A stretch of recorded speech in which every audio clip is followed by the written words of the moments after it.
Queridos irmãos, hoje celebramos a memória de Santa Míriam de Jesus Crucificado, carmelita. Ela nasceu no ano de 1846. A sua vida é uma das histórias mais maravilhosas, considerando as incríveis histórias das vidas dos santos. Ela é filha de pais que sofreram muito. Seus pais moravam na Galileia e tinham perdido 12 filhos que nasciam e morriam depois de pouco tempo.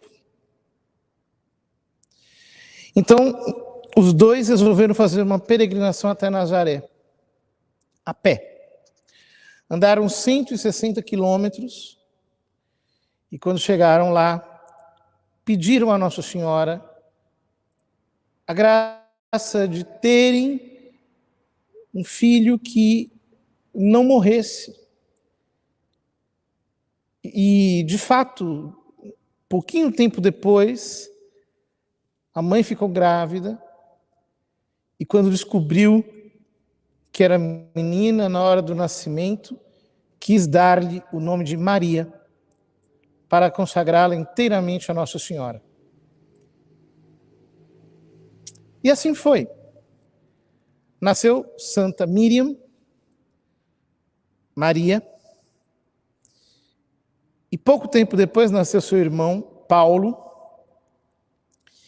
e pouco tempo depois, quando Santa Míriam tinha 3 aninhos de idade, os pais faleceram.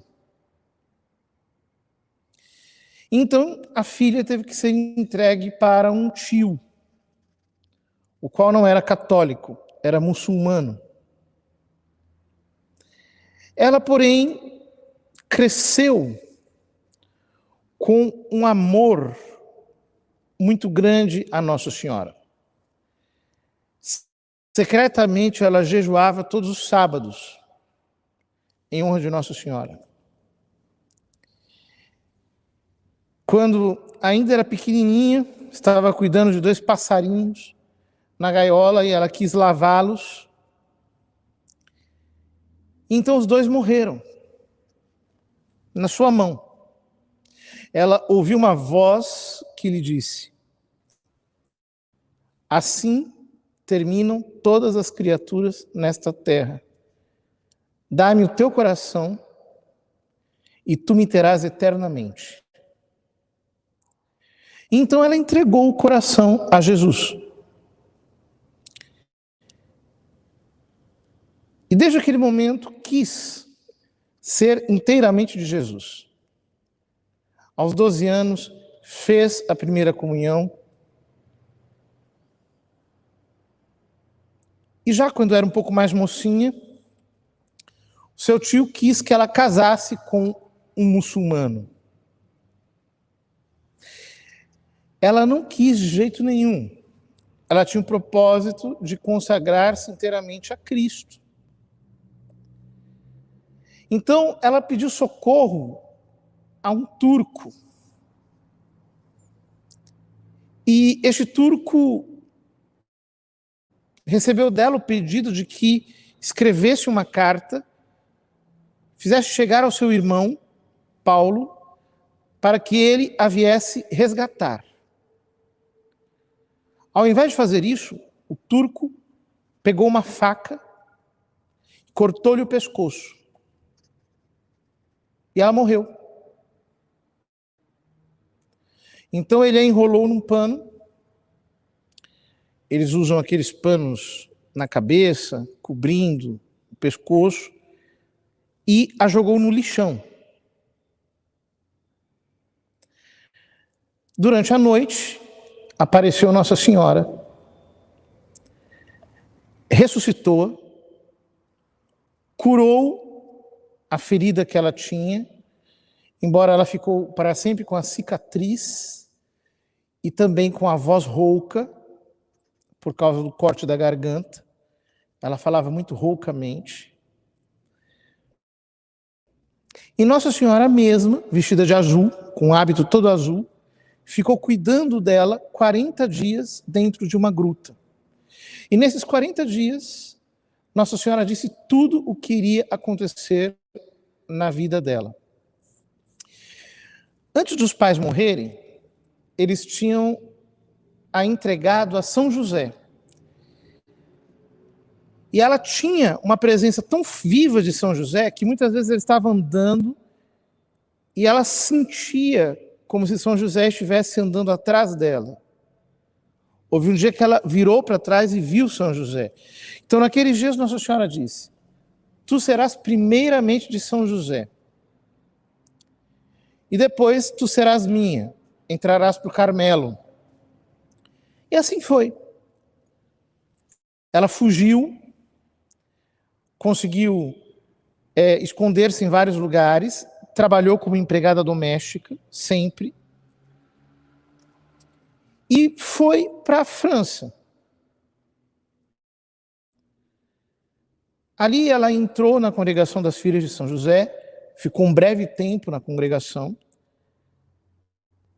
e depois entrou para o Carmelo, e não apenas entrou para o Carmelo, mas foi enviada para uma fundação que estava começando na Índia.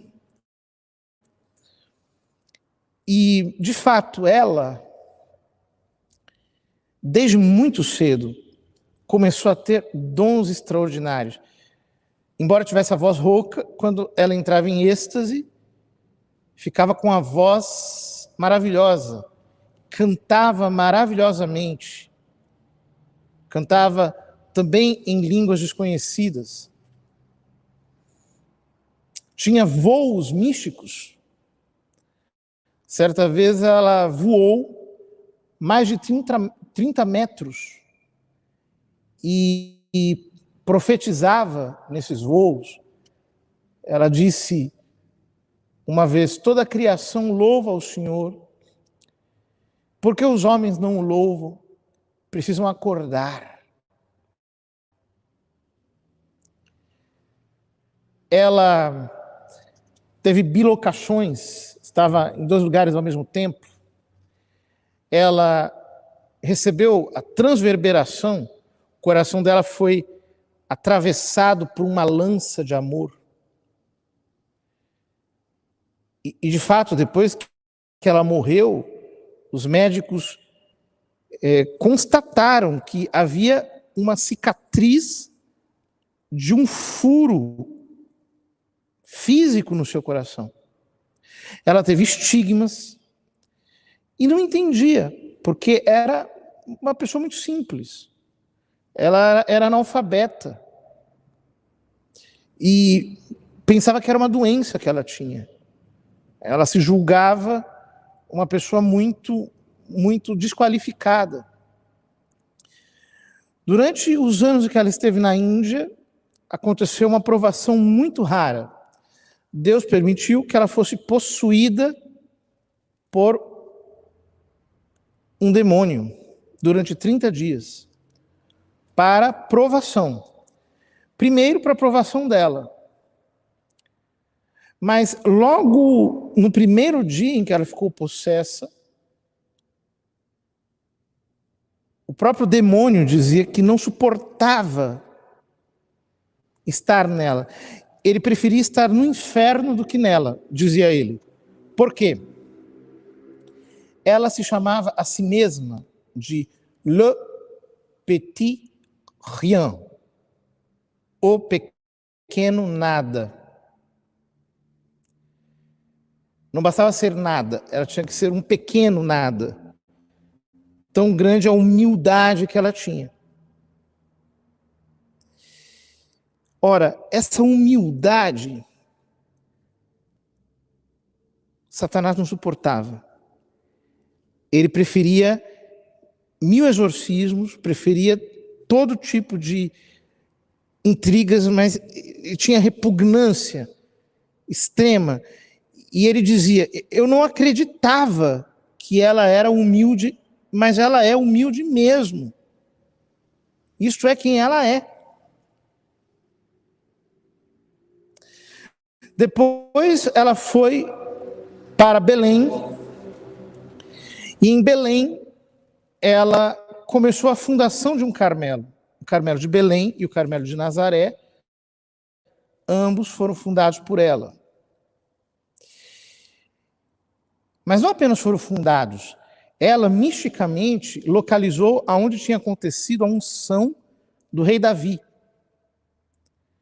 E exatamente lá, Jesus lhe mostrou toda a arquitetura que o Carmelo deveria ter. Ela descobriu, por exemplo, a cidade de Emaús, andando numa carroça. Ela disse: pare, aqui é Emaús. Depois os arqueólogos foram lá e descobriram que de fato lá era a cidade de Emaús. Ela tinha uma união realmente impressionante com o Papa da época, que era o Beato Pio IX. A tal ponto que muitas vezes as pessoas olhavam para ela e viam a face de Pio IX nela. E ela escreveu ao Papa algumas vezes. Ela não sabia escrever, mas ela ditava para que uma irmã escrevesse. Tinha uma irmã que escrevia cartas e mais cartas, a todo um epistolário dela. Eu tenho em casa, inclusive, um volume. E foi graças a uma carta dela que foi instituída a missa votiva ao Espírito Santo. E ela pediu ao Papa que instituísse essa missa votiva, e Jesus disse a ela que pedisse aos sacerdotes que celebrassem pelo menos uma vez por mês uma missa votiva ao Espírito Santo, e que se eles fizessem isso, eles teriam muitas vocações. As congregações que fizessem isso não teriam crises, e os fiéis que participassem dessas missas receberiam muitas graças e indulgências, e teriam uma luz especial do Espírito Santo para nunca caírem em nenhum tipo de confusão espiritual, porque estariam sempre iluminados pela graça divina. E, de fato, ela se empenhou em estabelecer a devoção ao Espírito Santo e sempre inculcava e dizia, na verdade, Nosso Senhor disse a ela, que havia muitas congregações maravilhosas. Isso era o século XIX, mas que haviam esquecido a pessoa do Espírito Santo, em que era preciso reacender a devoção ao Divino Espírito Santo. Ora, ela morreu de uma maneira extraordinária também, como foi toda a sua vida. Caiu um muro sobre ela e em 3 dias ela faleceu. Só que em todos os lugares pelos quais ela passou, todos ficaram sabendo imediatamente que ela morreu, porque ela apareceu em todos esses lugares, sobre formas diferentes, luzes, em aparições, através de outros sinais, de tal modo que todos ficaram sabendo imediatamente do seu falecimento. Mas tudo isso, uma vida tão extraordinária, tão cheia de dons, tão cheia de carismas, sobre a base de uma humildade que também era esta carismática, ou seja, não era uma humildade que vinha simplesmente do exercício, era uma luz de Deus, que a fazia enxergar exatamente quem ela era de um modo sobrenatural. São tantas coisas que nós podemos pedir a Santa Míriam de Jesus crucificado. A primeira graça é a graça da humildade. Que nós nos saibamos, de fato, nada. Que nós nos vejamos como criaturas tão ínfimas, que são sustentadas no ser por Deus. E todas as coisas boas que nós fazemos vêm dele. E mesmo as coisas boas que nós fazemos são tão marcadas por imperfeições, por atos relapsos da nossa parte. Nós não somos bons nem quando nós fazemos o bem. E o nada, se existisse, sob certo aspecto seria um pouco melhor do que nós, porque o nada não peca, porque ele não existe, nós temos tantos pecados. Então que essa consciência nos faça ser muito humildes e que essa humildade seja a base sobre a qual nós aprendamos a depender totalmente do Espírito Santo pela intercessão de Nossa Senhora, como foi a vida de Santa Míriam. Ela dependeu inteiramente do Espírito Santo por intercessão da Santíssima Virgem. Vamos aprender isso dela, queridos irmãos? Então, nós também teremos, assim, a oportunidade de ver muitas coisas maravilhosas de Deus. Nem todos teremos graças tão extraordinárias, porque isso depende da vocação de cada um de nós. Mas é bom que nós saibamos que essas coisas existem, para não cairmos no naturalismo, nessa ideia de que, não, tudo que é sobrenatural, ele está naturalizado, está tão normalizado, que tudo que existe é só o natural, o sobrenatural parece que não tem poder. Então é bom nós vermos essas coisas e nós meditarmos nessas grandes maravilhas dos santos, de santos assim extraordinários como ela, porque embora nós não possamos imitar nada disso, nós sabemos que Deus é capaz de fazer isso tudo. E se Deus é capaz de fazer isso tudo, Deus também é capaz de transformar pessoas como nós, para que nós possamos ser santos na sua presença, assim como foi Santa Míriam.